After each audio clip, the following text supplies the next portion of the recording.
Komik jadul Indonesia, karya sang komikus Teguh Santosa, dalam kisah Mahesa Rani dengan judul Harimau Campa. Bagian ke-1. Jung yang ditumpangi Mahesa Rani, diobrak-abrik badai laut selama 2 hari 2 malam. Cuaca yang ganas, seakan-akan sebagai jelmaan roh Jenderal Amur yang sedang balas dendam. Bohong, jangan keblinger dengan anggapan bahwa ini kutukan Jenderal Amur. Diombang-ambing gelombang yang menggunung, Jung itu kian lama semakin berantakan keadaannya. Anggapan bahwa malapetaka itu sebagai kutukan Jenderal Amur, hal itu semakin melekat dalam sanubari pelaut-pelaut Cina yang mengantar Mahesa Rani. Kalau Jenderal Amur orang sakti, pasti dia bisa mengelakkan diri dari tombak-tombak itu. Lihat, kau dengar omongannya yang semakin judes itu. Aku sudah bilang, bahwa seorang wanita di atas perahu bisa bawa sial. Sebagai pelaut, aku belum pernah dikungkung badai seperti ini.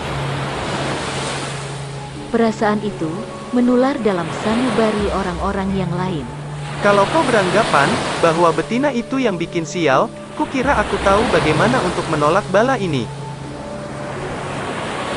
Dalam rasa keputusasaan menghadapi keganasan laut, tiba-tiba timbul secercah harapan. Benar, apa peduli kita terhadap dia, kalau kita yang menanggung akibatnya. Pandangan mata mereka mencerminkan kesepakatan. Mereka tahu, Mahesa Rani bukan wanita sembarangan, maka pelaksanaan tindakan mereka diperhitungkan dengan hati-hati. Kalau bukan karena perintah Bangau Putih, aku enggan untuk mengantar dia pulang ke Jawa. Kita seperti jadi budaknya saja. Sementara itu, Mahesa Rani mulai kehilangan daya karena mabuk laut yang tak bisa diatasi lagi dengan membekukan saraf kesadarannya. Dia tertidur, langsung bunuh saja. Tiba-tiba, gelombang besar menghantam lambung kapal. Strategi nelayan-nelayan itu berantakan. Kilatan belati cukup membangkitkan kesadaran Mahesa Rani. Hei, apa yang hendak kau lakukan dengan belati itu? Mengetahui Mahesa Rani beranjak tegap, kelompok Cina-Cina itu jadi kembang kempis. Nyali mereka mengkeret. Oh, tidak, kami cuma... Di luar, tiba-tiba halilintar meledak dan lidahnya menyambar Tiang Jung. Peristiwanya jadi runyam. Patahan tiang itu amblas menimpa atap dan terus lolos di atas tubuh-tubuh yang punya niat jahat terhadap Mahesa Rani. Mahesa Rani tak sempat berbuat banyak karena tiba-tiba pula lambung Jung jebol dihantam gelombang. Jung porak-poranda. Masing-masing orang ingin menyelamatkan diri, tapi kemana? Dan laut pun bertambah murka. Jung yang berkeping-keping itu digulung amblas. Dan di pesisir di saat cuaca cerah. Mahesa Rani terdampar di sana, setelah berjam-jam terbaring di pesisir. Ia mulai siuman.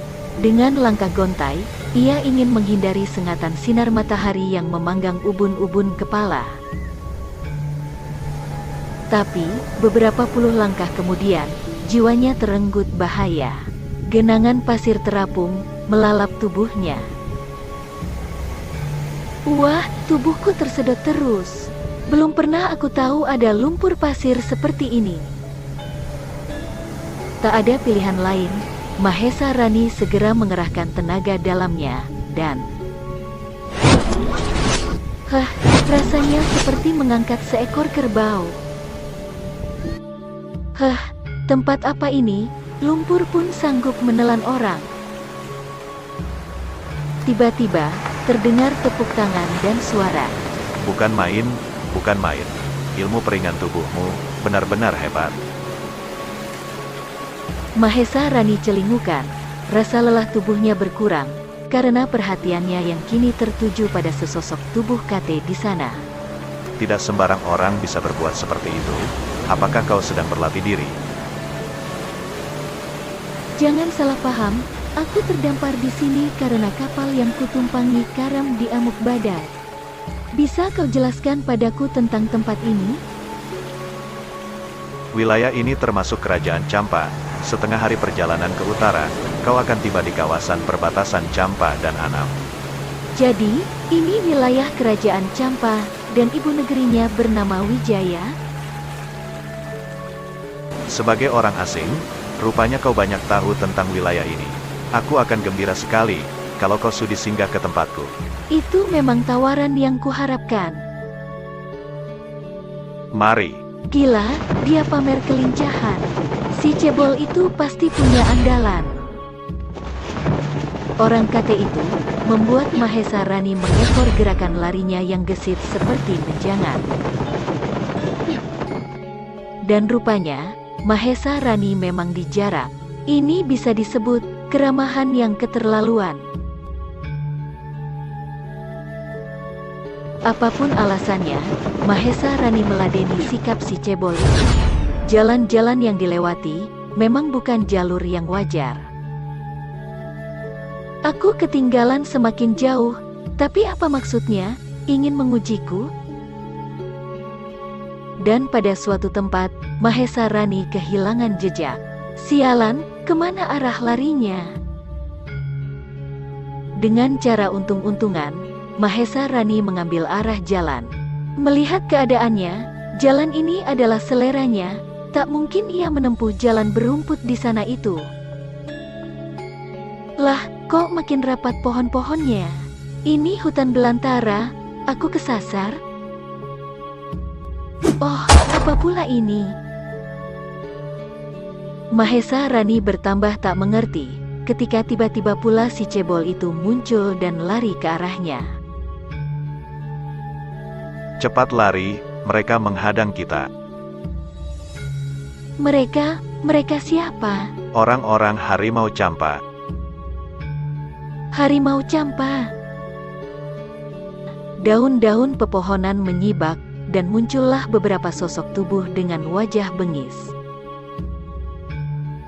Mahesa Rani sadar bahwa suasana yang tidak ramah ini bisa mendatangkan malapetaka.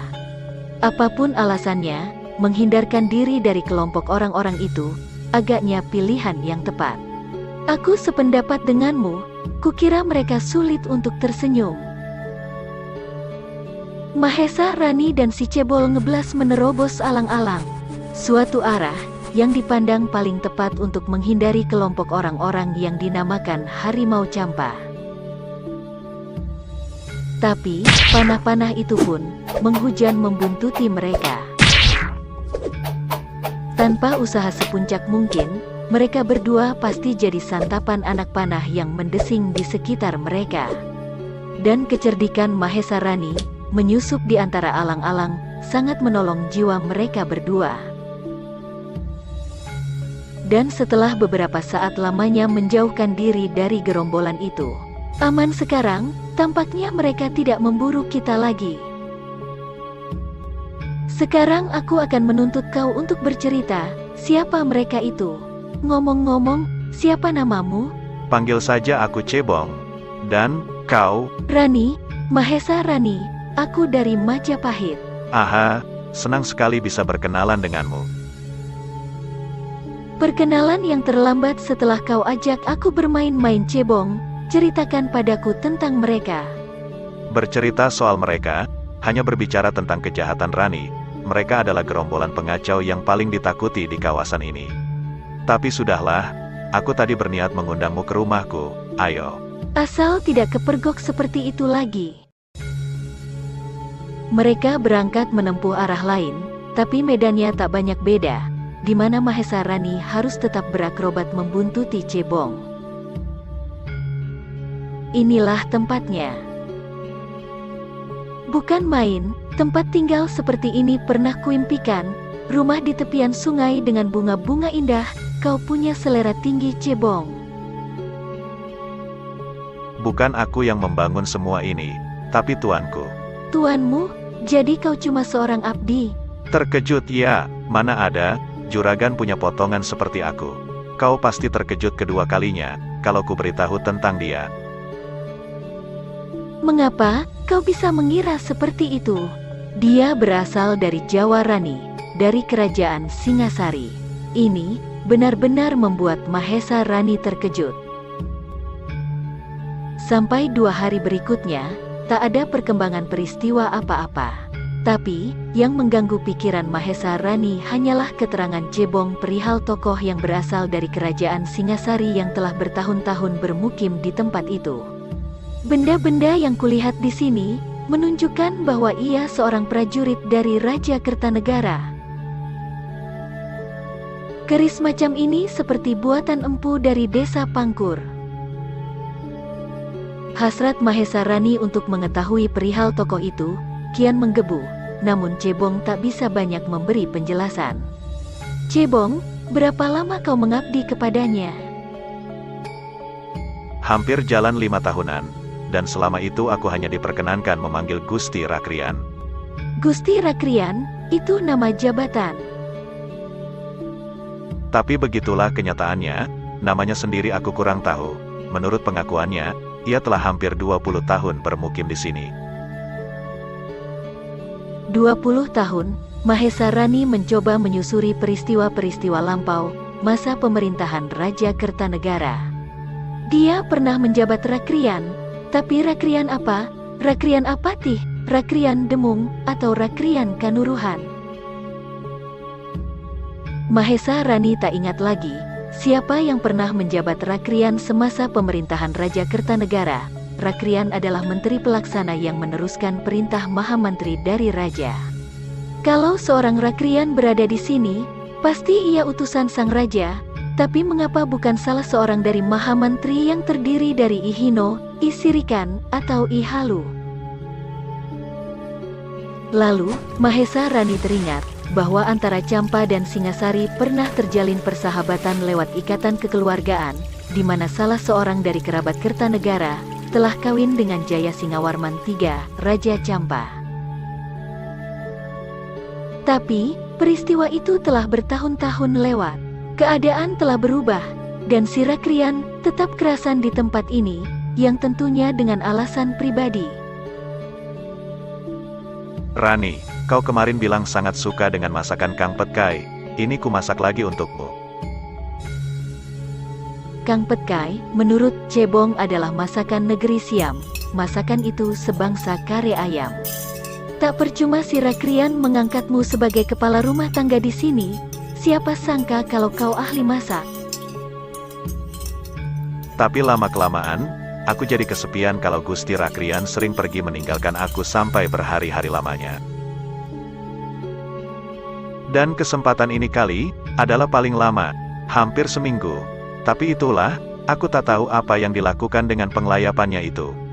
Sampai esok harinya lagi, Mahesa Rani semakin ngelitis, menyelidiki benda-benda yang berada di dalam rumah itu. Tak ada yang menggugah perhatiannya. Rasanya aku terlalu kurang ajar kalau kubuka kamar yang tertutup itu. Menurut keterangan Cebong, ini adalah kamar tidurnya. Apapun resikonya, itu urusan belakangan. Mahesa Rani nekat memasuki kamar itu. Wah, bukan main. Mewah betul ruangan ini. Si Rakrian ini bisa jadi tuan tanah dengan harta seperti ini. Mahesa Rani benar-benar kagum. Guci, barang-barang porselin, kain sutera, dan benda-benda mewah lainnya yang jarang dilihat Mahesa Rani terpajang di sana. Tapi yang lebih menarik perhatian dan akhirnya memukau matanya adalah sebilah keris dengan rangka terbuat dari perak yang berukir. Ia seperti pernah melihat keris itu. Ada huruf-huruf tertulis di sana. Mahesa Rangkah. Tulisan Mahesa Rangkah tertera di antara ukiran yang menghiasi rangka keris itu. Ini tidak menjadi hal yang luar biasa, kalau saja nama itu bukan sesuatu yang ada sangkut paut dengan dirinya, sebab Mahesa Rangkah adalah nama almarhum ayahnya. Rani. Cebong mencariku. Akhirnya rasa khawatir itu menyengat perasaannya. Ia khawatir kena damprat karena memasuki kamar itu, dan Mahesa Rani terlambat keluar. Rani, apa yang kau lakukan di sini? Maaf Cebong, mungkin aku terlalu banyak ingin tahu tentang si Rakrian itu. Seharusnya, hal itu tak kau lakukan Rani. Gusti Rakrian adalah orang yang amat teliti. Dia akan marah kalau benda-benda kesayangannya disentuh orang lain tanpa seizinnya. Yang kumaksud, orang yang lancang. Apa yang kau sentuh tadi, seharusnya kau letakkan seperti semula. Keris itu, benda itu, milik almarhum ayahku. Keris itu jadi tumpuan perhatian Cebong, tapi rasa khawatir tentang kelancangan Mahesa Rani memaksa dirinya untuk keluar dari ruangan itu. Kalau kau ingin menjelaskan, bagaimana kalau kita beromong-omong di sungai sana? Mahesa Rangkah adalah nama almarhum ayahku. Nama itu terukir di rangkanya. Rupanya, semua ini ada hubungan dengan zaman Singasari sewaktu jaya-jayanya Raja Kertanegara. Setidak-tidaknya, kalau si Rakrian itu datang, aku bisa bertanya tentang asal-usul bagaimana keris itu berada di tangannya. Dan masa-masa pahit itu melintas sejenak dalam ingatan Mahesa Rani. Kau tampak sedih Rani, mengapa? Kematian ayahku sangat tragis. Dia dihukum mati oleh Raja Kertanegara. Dia sebagai pemberontak di mata raja. Ah, Rani, jangan bercerita hal-hal seperti itu. Aku benci dengan segala tetek bengek seperti itu. Itu sebabnya, aku sangat kerasan di tempat ini. Di sini, tak ada ketegangan yang memaksa orang untuk merenggut nyawa. Tapi bagaimana dengan orang-orang harimau campa yang memergoki kita? Mereka tak pernah mengusik tempat ini. Kau aman di sini. Mahesa Rani menimbun semua keterangan yang diucapkan Cebong. Dan semua itu bertambah menebalkan teka-teki tentang segalanya yang ditemui di sini. Sampai pada malam harinya, gigitan-gigitan nyamuk membuat Mahesa Rani resah di pembaringannya. Suara apa itu? Ada percakapan di ruang tengah. Mahesa Rani mengendap menyelidiki. Itu Cebong dan seseorang. Bisa ku bantu? Rani, oh, kau belum tidur. Maaf, apa yang telah terjadi? Bisa aku membantu? Gusti Rakrian, dialah yang saya ceritakan tadi. Mahesa Rani tak bisa melihat jelas wajah yang terlindung dalam gelap itu. Tapi hatinya lega sekarang, si tuan rumah telah datang walaupun keadaannya tidak mengenakan. Sebab, tiba-tiba saja si Rakrian ambruk ke lantai. Bersambung ke bagian 2.